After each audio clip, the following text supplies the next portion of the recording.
E aí Jesus vai responder isso para Tomé, porque Tomé diz o seguinte: eu não sei o caminho para ir para este local e não sei para onde tu vais. Aí Jesus responde no versículo 6: eu sou o caminho. Diante de tudo isso que eu falei para vocês, de como é o homem imperfeito, o homem é corrupto por natureza, o homem é inimigo de Deus, o homem sempre procura fazer o que lhe agrada, o homem sempre faz a vontade das carnes e dos pensamentos, e diante disso tudo, qual é a resposta para a gente ir para o céu? Aí Jesus vai dizer: eu sou o caminho. Qual é a função de um caminho? Todos aqui devem saber qual é a função de um caminho. Se eu quero ir para minha casa, eu tenho um caminho. Eu não vou pegar a esquerda aqui para poder ir para minha casa, porque eu moro naquela direção. Então, um caminho conduz você a algum lugar, não é isso? E aqui Jesus está falando justamente sobre isso. Eu não sei que lugar é esse, eu não sei para onde que tu vai, eu não sei como ir para este local que é o céu. E Jesus fala: então é o seguinte, eu sou a resposta, eu sou o caminho. Você quer ir para o céu? Não é por você próprio, não é pelos seus próprios meios, é através de quem? De Jesus. Jesus é a resposta. Disse Tomé, melhor dizendo, qual é a função do caminho? Levar para algum lugar. Jesus disse a Tomé que ele é o caminho de acesso ao céu, a ponte, o elo que nós quebramos lá no Éden. E aí, aqui caberia muito bem eu falar a questão da salvação sobre os irmãos,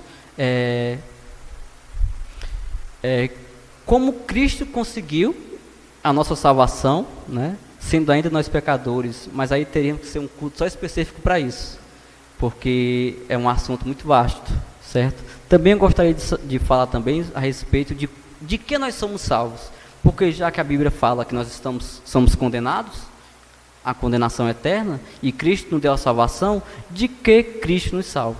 Porque a gente tem uma visão muito artificial de pensar que Cristo só veio nos salvar do inferno.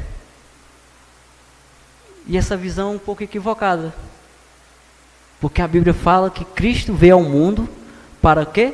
Satisfazer a ira de Deus. Nós somos salvos do inferno? Sim. Mas vai muito mais além disso. Nós somos salvos da ira de Deus. O Cordeiro de Deus, eis o Cordeiro de Deus que tira o pecado do mundo. Jesus Cristo, Ele que tira o nosso pecado. Então eu queria falar também sobre isso, mas infelizmente também não daria tempo. E aí, para a gente concluir, né, este versículo hoje, não teria condições, eu teria que pegar alguns domingos aqui para concluir. Mas a gente continua seguindo aqui e, se Deus quiser, a gente conclui hoje, certo? E aí, novamente, eu faço a mesma pergunta que eu fiz anteriormente. Você, depois que eu falei tudo isso, você tem dúvida de como chegar lá? Porque eu falei que o caminho é Jesus. Não é? O caminho é Jesus. Você tem dúvida de como chegar lá? Ele já fez toda a obra da salvação por você. Para ser salvo, eu preciso fazer o quê? Jesus já fez tudo. Se você disser que precisa fazer alguma coisa para ser salvo, você está dizendo o seguinte: eu sou participante da redenção com Cristo, e não é. Ele já fez tudo por você. Ele nasceu, cumpriu toda a lei, morreu e foi morte de cruz, e ao terceiro dia ressuscitou, derramou seu próprio sangue para satisfazer a ira de Deus. E aí novamente eu vou ler alguns versículos para poder a gente clarear mais nossa mente e não ficar apenas em minhas palavras, porque o que importa aqui é a Bíblia. A Bíblia é a nossa regra de fé e prática, não é? Então o que importa é o que a Bíblia diz, não o que eu estou falando.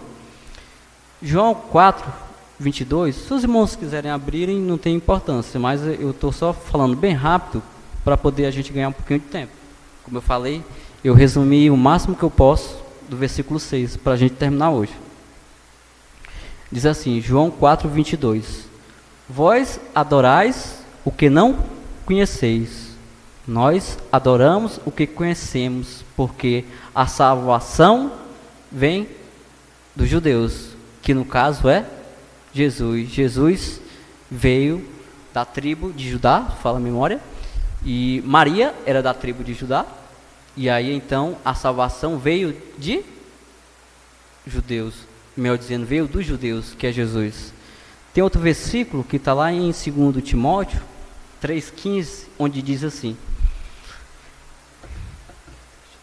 e que desde a infância sabeis as sagradas letras, que podemos tornar-se sábios para a salvação pela fé em Cristo Jesus. Então, a salvação é pela fé em Cristo Jesus. Aí eu queria fazer um paralelo aqui entre dois versículos. Um se encontra em João 11, certo? João 11, 25. E o outro se encontra em Tiago 2, 17. Eu vou ler os dois versículos aqui para os irmãos, para a gente fazer esse paralelo aqui, que eu acho de importância. Porque, certa feita, Jesus falou o seguinte, em João 11, 25. Eu sou a ressurreição e a vida. Aquele que crê em mim, ainda que morra, viverá.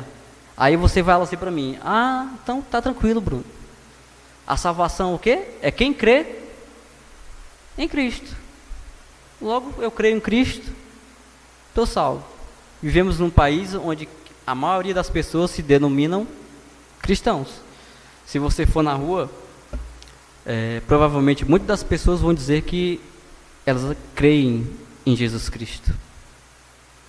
Então eu estou salvo. Eu creio em Jesus.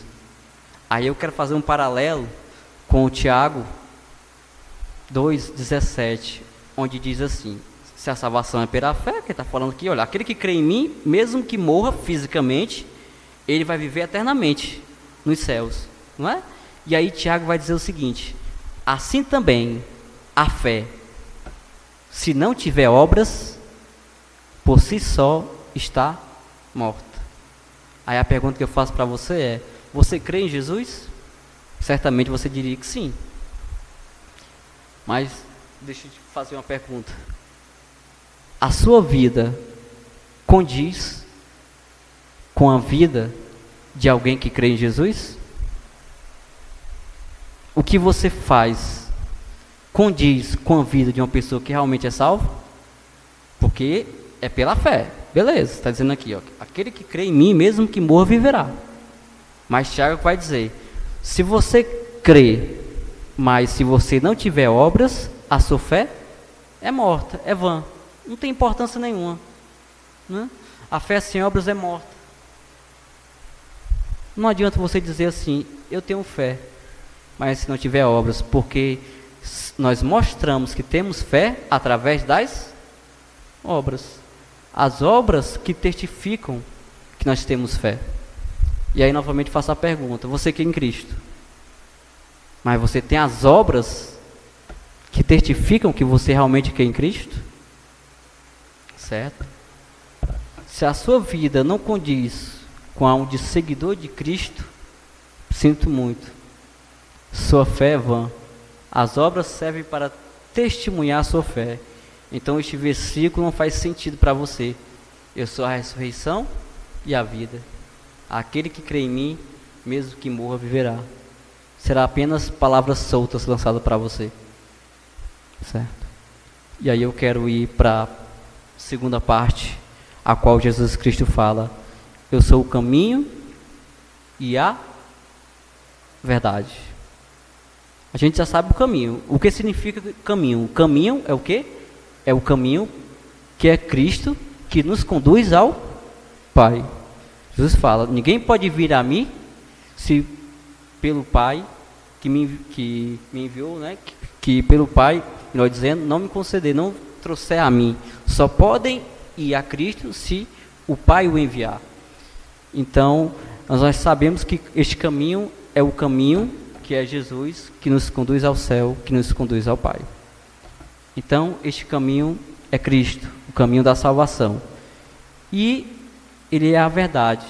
E agora, novamente, o que é essa verdade?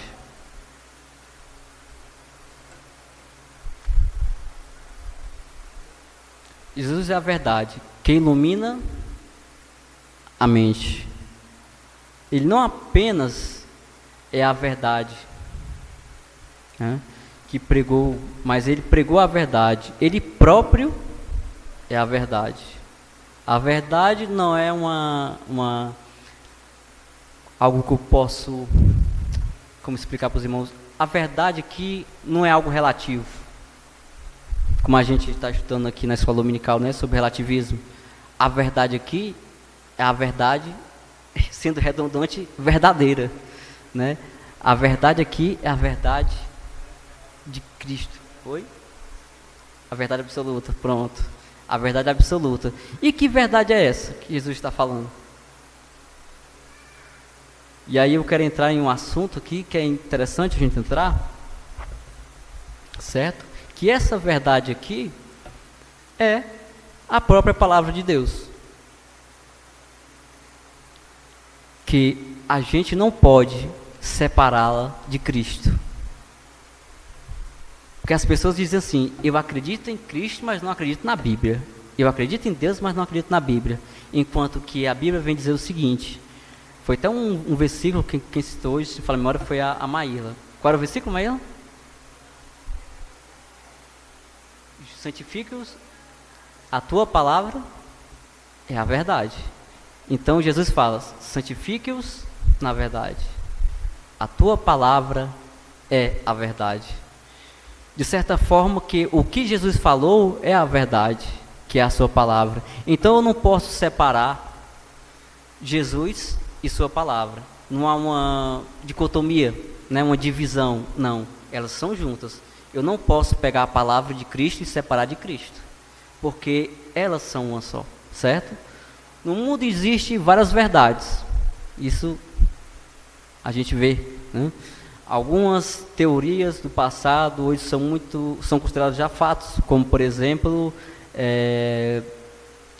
Darwin, né? O darwinismo, com suas ideias da seleção natural das espécies, né? Hoje a ciência já considera isso como sendo um fato, não mais uma teoria, né? Também a teoria do Big Bang também hoje é considerado por alguns já um fato, não é mais uma teoria, né? Temos também a teoria da evolução de Oparin e Haldane, quem estuda biologia sabe disso, onde diz que a vida surgiu na atmosfera primitiva através de moléculas há milhares e milhares de anos. Como eles sabem disso? Eis a pergunta, né? Mas eles dizem que a vida surgiu há milhares e milhares de anos atrás. Não foi Deus que o criou, a vida na Terra.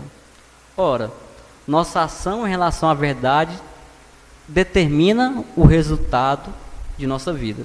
Deixa eu só ler novamente para os irmãos entenderem. Nossa ação em relação à verdade, que é a palavra de Deus, determina a nossa vida. O quanto que eu conheço da verdade vai ser o quanto que eu vivo da verdade, né? Por isso a importância de conhecer a verdade. Porque se eu não conheço a verdade, como eu vou viver a verdade? É igual a lei. A gente conhece que existe pecado porque existe a lei dizendo: existe pecado. Eu não conhecia que adultério seria pecado se a Bíblia não falasse: não adulterarás. Da mesma forma é aqui também. Eu não sei o que eu posso fazer ou não se eu não conhecer a verdade, que é a própria palavra de Deus. E essa verdade aqui, bem como o caminho, nos conduz a Cristo, que é a salvação. Na verdade, essas três palavras, caminho, verdade e vida, elas estão juntas, nos conduzindo à salvação, né? Eu fiz essa divisão, mas no final das contas, se a gente pudesse, digamos assim, pegar todas essas palavras e batesse em um liquidificador, daria salvação em Cristo, porque essas três palavras apontam para a salvação em Cristo, certo? Ele não é ele não é uma dentre muitas verdades. Ele não é mais uma divindade entre tantas outras da mitologia grega, como por exemplo. Até porque quando ele vai falar aqui, ele vai falar o seguinte: eu sou o caminho, a verdade e a vida. Ele não falou que ele é um caminho, porque quando eu falo que existe um caminho, é porque existem outros caminhos. E aí Jesus fala que ele é este único caminho que nos leva ao Pai, e que também ele é o único caminho e ele é a única verdade. Vou ser mais breve, porque já estão avisando que o tempo está avançado. Cristo e a sua palavra, como eu falei antes, não podem ser separadas, e elas são uma só. Não existe uma dicotomia, uma divisão entre elas, certo? Cristo sendo a verdade, logo a sua palavra também é a verdade. Aí a gente vai passar aqui, irmãos, para a última parte, para a gente concluir, devido ao tempo avançado. Como eu falei para os irmãos, eu tive que abreviar bastante devido ao tempo. A gente vai para a última parte, que é a vida. Ele falou que ele é o caminho que nos conduz ao céu, ele é a verdade, que é a sua palavra, que também nos conduz ao céu, e ele é a vida. E o homem, após a sua queda, ele se encontra morto, não é? Gênesis 2, 16 e 17 vai dizer o seguinte: e o Senhor Deus lhe deu a ordem: de toda árvore do jardim comerás livremente, mas da árvore do conhecimento do bem e do mal não comerás, porque no dia em que dela comeres, certamente morrerás. E os irmãos já sabem disso, que essa morte é uma morte espiritual, né? Embora também creio eu que é uma morte física, mas que foi uma consequência do pecado. Mas a morte espiritual aconteceu naquele momento, tanto que quando eles comeram do fruto, perceberam que estavam nus, né? E se esconderam da presença de Deus com vergonha. E aí, lá em Gênesis 5:3 vai falar o seguinte: viveu Adão 130 anos e gerou um filho à sua semelhança, conforme a sua imagem, e lhe chamou Sete. Aí Deus criou o homem à sua imagem e semelhança. Depois da queda, a Bíblia diz: Adão gerou um filho conforme o quê? A sua imagem, conforme a sua semelhança, ou seja, a natureza caída. Deus criou o homem perfeito. Agora, após a queda, todo homem tem a sua natureza caída, de modo que ele agora é inimigo de Deus, ele não tem mais salvação, né? Mas, como a gente falou, a resposta para irmos para o céu é Cristo. Hoje temos vida, irmãos, e essa vida vem de Cristo. Nós estávamos mortos em nossos delitos e pecados, mas Cristo fez tudo por nós, nos deu vida eterna através da sua morte na cruz. E o irmão Júnior Parente falou uma coisa interessante, que ele falou que Deus soprou em nós na sexta-feira, né? Soprou em nós vida, que é o Espírito Santo. E agora nós podemos dizer que somos vivos espiritualmente, porque antes nós éramos mortos, nossos delitos e pecados. Então, Cristo já fez tudo por nós. O que nós fazemos por Ele? Tudo que você for fazer para Cristo, para retribuir o que Cristo fez por você, é impossível. Eu vou aumentar meu dízimo para retribuir a minha salvação. Eu vou fazer, seja o que for, a coisa mais extraordinária para agradecer a Deus pela minha salvação. Não paga. O seu próprio filho, né, foi morto, como fala bem João 3,16, né, que Cristo ele morreu na cruz, né, para que aqueles que crescem nesse tivessem vida, e essa vida fosse eterna. Ele derramou o seu sangue na cruz. De modo que tem um hino, que é o hino 270, que diz assim: morri na cruz por ti, foi para te livrar. Meu sangue ali verti e posso te salvar. Morri na cruz por ti. Que fazes tu por mim? E aí eu quero terminar com com este hino para vocês. Cristo morreu na cruz por você. O que você faz por Ele? Lembre-se que tudo que você faz não pode retribuir a tão grande obra que Cristo fez por você. Mas reflita nisso. O que você está fazendo por Cristo? Será que qualquer coisa é motivo de dificuldade para você, por exemplo, faltar aos cultos? Ah, hoje o sol está quente, não vou para a igreja. Ah, eu acho que vai chover, não vou para a igreja hoje. Será que tudo isso são motivos, desculpas para você não ir para a igreja? Enquanto que a coisa mais extraordinária, que foi a nossa salvação, Deus já fez, dando o seu próprio Filho. E o que você faz para retribuir? Ele fala, morri na cruz por ti. O que fazes tu por mim? Que essa pequena reflexão fique dentro dos seus corações e vocês sempre tragam isso à mente. Ele já fez tudo por mim. E eu? Vou fazer o máximo que eu puder.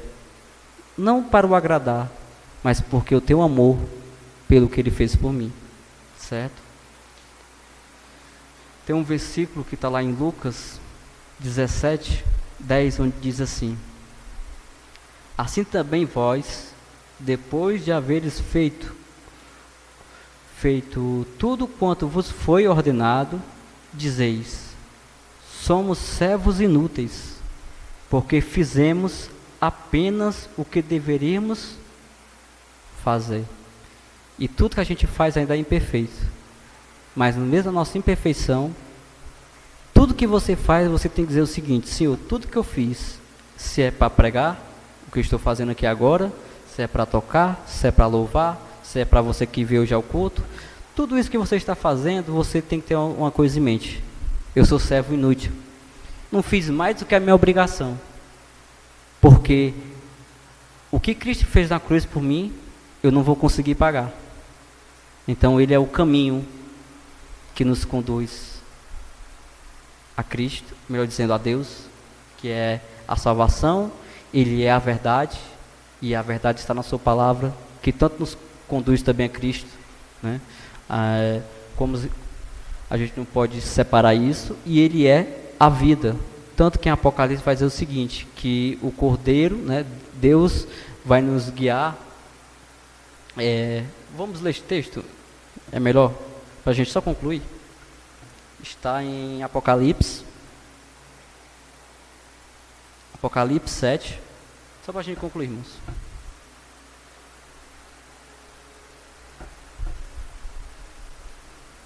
Apocalipse 7, onde vai dizer o seguinte, a respeito, diz assim, Apocalipse 7, o versículo de número 17, vai falar o seguinte: pois o Cordeiro que se encontra no meio do trono os apacentará e os guiará para as fontes da água da vida, né? Para as fontes da água da vida, e Deus enxugará dos nossos olhos todas as lágrimas. Pois o Cordeiro que se encontra no trono nos apacentará para as fontes, nos guiará para as fontes da água da vida. E essa fonte aqui é Cristo. Cristo é a fonte da vida. A gente lembra muito bem da mulher samaritana. Me dá essa água viva para que eu possa beber. E ele fala que Ele é a própria água, porque a água que ela beberia do poço, ela voltaria a ter sede. Mas a água que é Cristo, se ela bebesse daquela água, nunca mais teria sede. Uma referência ao céu, certo? Então, queria terminar com este hino, para os irmãos refletirem. Morri na cruz por ti. O que fazes tu por mim? O que você faz por Cristo? Depois de tudo isso, sabendo da sua natureza, sabendo quem você é, antes inimigo de Deus, fazendo a vontade da carne e dos pensamentos, e aí vem Cristo e traz a solução para você que estava perdido. Morreu na cruz por você. Então, é isso, irmãos. Morri na cruz por ti, que fazes tu por mim?